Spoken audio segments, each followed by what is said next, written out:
J'ai commencé avec la collecte de données dans les écovillages et après on a fait des rapports de projet. Après on a aussi fait le profil des écovillages qu'on a visités. Je suis particulièrement impliqué sur le projet ETIC Vitrine du Sahel, en fait, qui est un projet qui essaie de créer une plateforme de communication pour les petits éleveurs, les pêcheurs et les agriculteurs.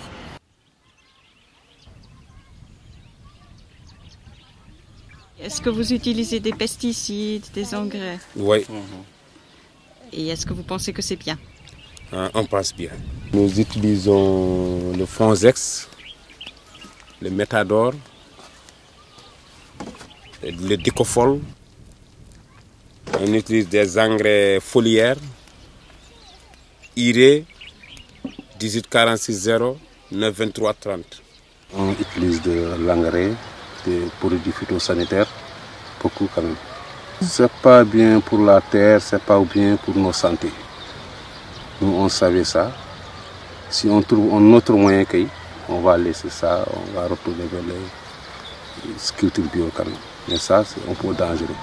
On ne connaît pas les dangers de produits. On utilise ça sans de bottes, sans gants ni rien.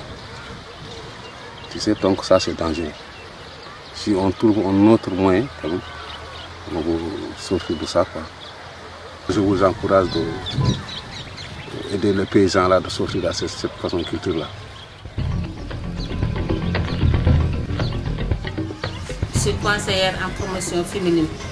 Je travaille au niveau de la SAED, une société d'aménagement et d'exploitation des terres du Delta, des terres de la vallée et du fleuve Sénégal. La SAED a eu à former des conseillères comme moi, qu'on a affectés au niveau des 4 délégations, au niveau des 3 régions. Dans chaque région, tu trouves des conseillères comme moi. J'encadre le groupement de femmes au niveau de Guédé et Mbantou, la zone Guédé-Mbantou, sur beaucoup de domaines. Il y a la formation, il y a l'agriculture d'une manière générale, la transformation des produits agricoles, l'artisanat, la nutrition, et les petites entreprises, c'est-à-dire la gestion des moulins et la gestion des décortiqueuses à riz.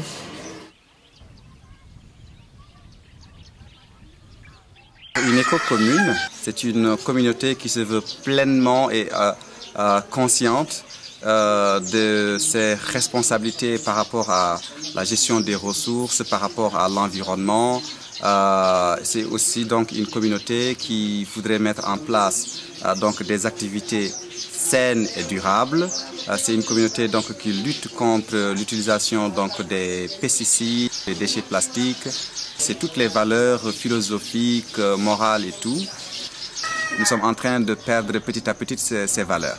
Donc dans notre nouvelle, dans notre éco-commune, nous voulons faire revivre toutes ces valeurs-là et éduquer nos enfants dans ces valeurs pour qu'on reste vraiment enracinés, profondément enracinés dans les valeurs africaines et ouverts au monde aussi.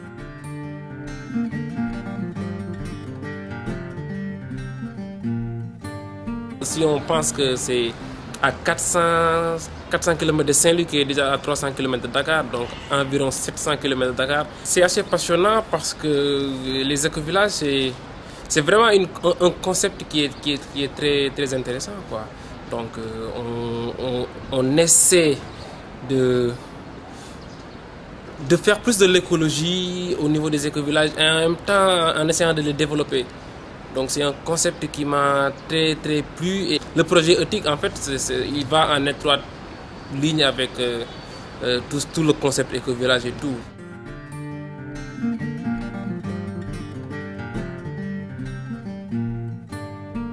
Au niveau de l'ANCAR, étant donné qu'on est là pour conseiller les producteurs, et notre conseil c'est pas uniquement pour les permettre d'avoir des rendements, mais également pour leur permettre de conserver leur santé, de protéger leur santé, et on les forme sur les bonnes pratiques agricoles.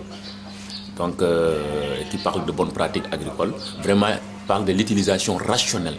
Je persiste beaucoup sur le mot rationnel des produits phytosanitaires, parce que les gens l'utilisent d'une manière abusive et qu'on sait que certains produits, en fait, tous les produits phytosanitaires trop toxiques pour les trucs. Et ça, c'est pas uniquement pour sur l'utilisation, mais il y a le fleuve. Les gens pêchent au niveau du fleuve et souvent les résidus les restes de ces produits phyto sont versés au niveau du fleuve et ça affecte les poissons qui sont là-bas et les gens les pêchent pour les manger également.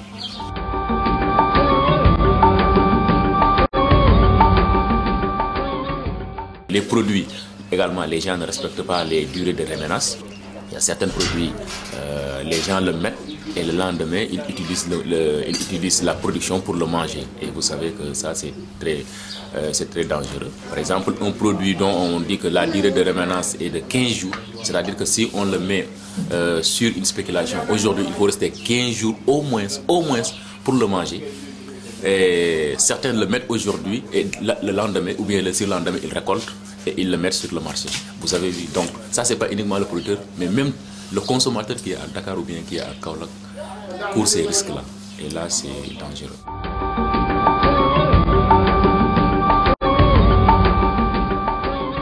Nous sommes des structures de développement, nous sommes des structures d'appui conseil, donc on est là. Vous savez, la SAED intervient dans la vallée, l'ANCAR intervient partout au Sénégal. Donc c'est toujours des structures qui travaillent en partenariat. On fait des activités d'élevage comme on fait des activités agricoles.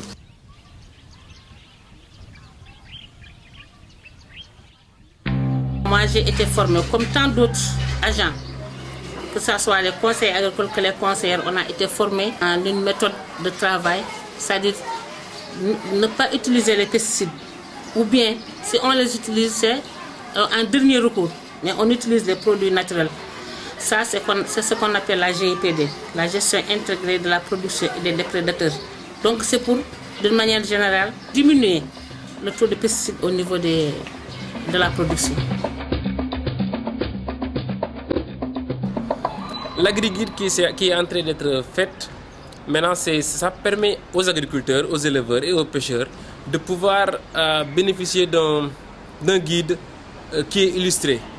En fait, si on voit qu'ils sont généralement illettrés, la plupart d'entre eux, ça leur permet en fait de pouvoir bénéficier d'un guide qui sera illustré avec des images et tout. Ils peuvent maintenant à ce niveau s'inspirer des choses qui sont faites dans les autres contrées et pouvoir maintenant adapter à leur propre réalité.